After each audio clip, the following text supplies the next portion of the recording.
everybody, what is going on today? Welcome to the channel. Today we've got a video talking about the new hitting dynamic that has been added in MLB The Show 25. It's called ambush hitting. We're going to explain it to you, how you can use it, how you can use it to your advantage, and how you can kind of know when people are maybe using it also when you're pitching as well. So we're going to tell you all about it here in just a sec, but real quick, you guys do me a favor as always, and make sure to smash that like button for me. Subscribe to the channel, man. Subscribe. Make sure you got those notifications on so you don't miss out on videos, shorts, live streams, and posts here on the channel. And you make sure to catch me here this morning at 10 a.m. Central, and most days at 10 a.m. Central, right here on YouTube for live streams. We're always on YouTube here and streaming MLB The Show, so you guys make sure to join in and say hello in the chat. We love it.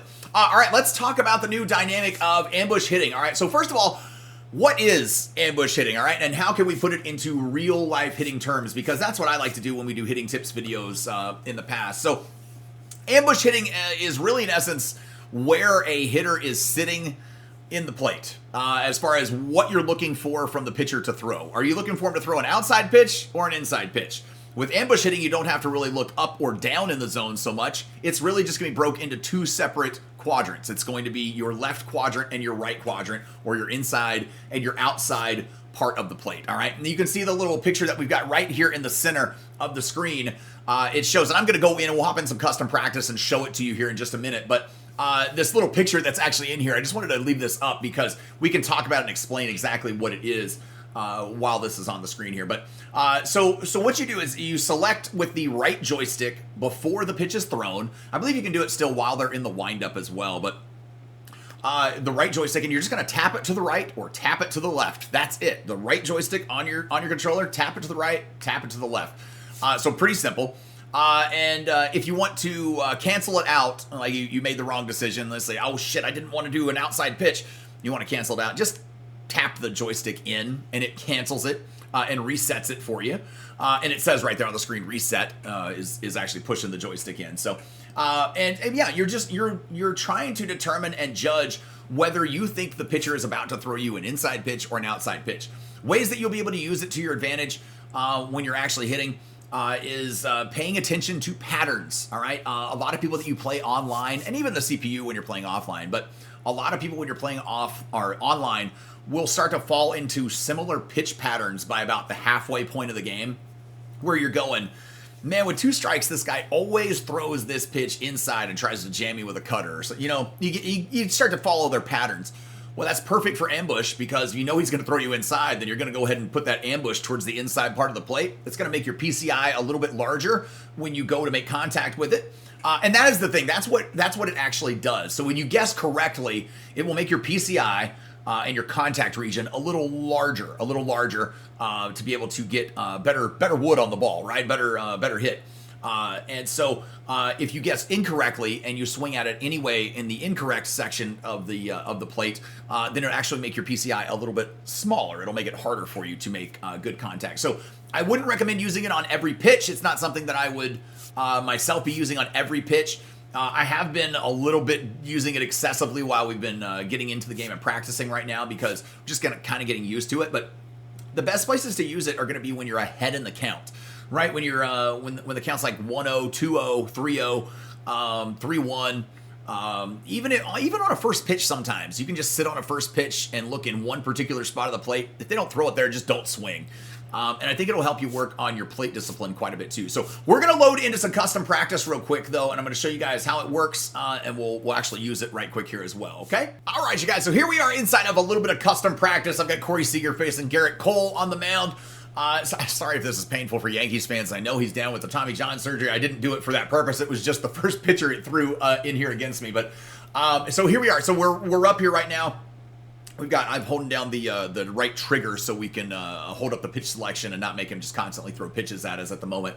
But right before he gets ready to pitch, if you got vibration on your controllers as well, you'll feel it when you make your selection to the left or the right with the right joystick. It'll make that. So I just choose for an outside pitch right there.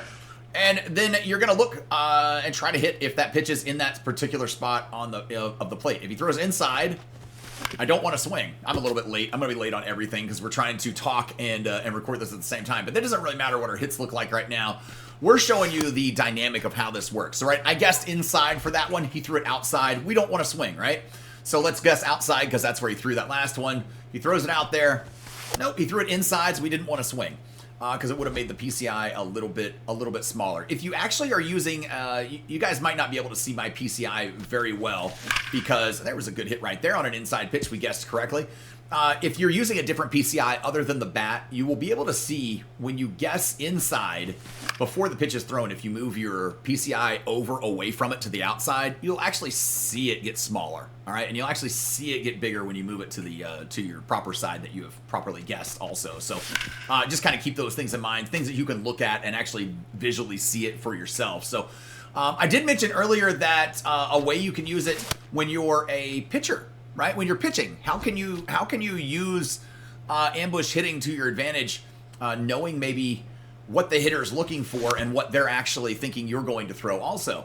Pay attention to the way contact is leaving the bat. If a guy all of a sudden hasn't been hitting very well, but then you get to the 5th or 6th inning and all of a sudden the ball is just flying off the bat, he has figured you out. He has figured something out about your pitch style, or your repetition in pitches, or certain counts that you always go to the same pitch in or location in, and he is on the ball, or he or she. I apologize. Obviously, everybody plays, but yeah. So just be aware of that. Be aware of that, and just realize it, and consciously shift it and change it up a little bit for yourself. Okay, that's what you want to. That's what you want to do.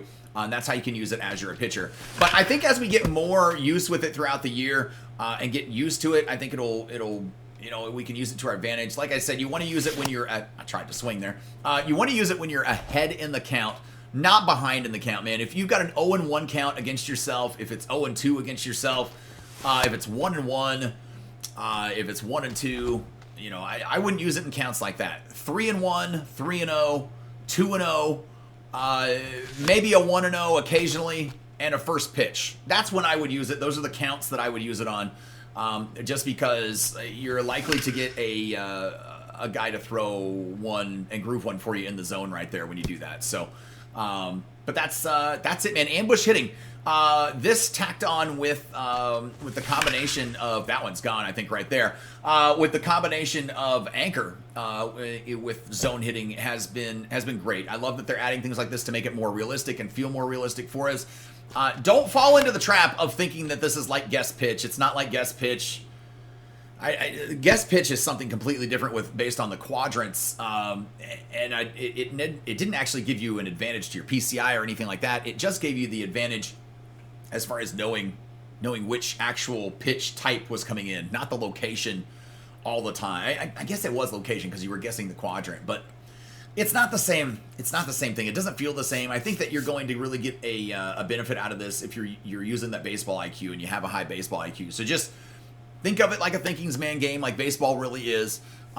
Psychologically try to get in the head of your opponent when you're playing them, and pay attention to patterns while you're pitching and while you're hitting also, and you'll be able to use this tool to your advantage. But I hope this helps you out to explain it and ambush hitting a little bit easier for you.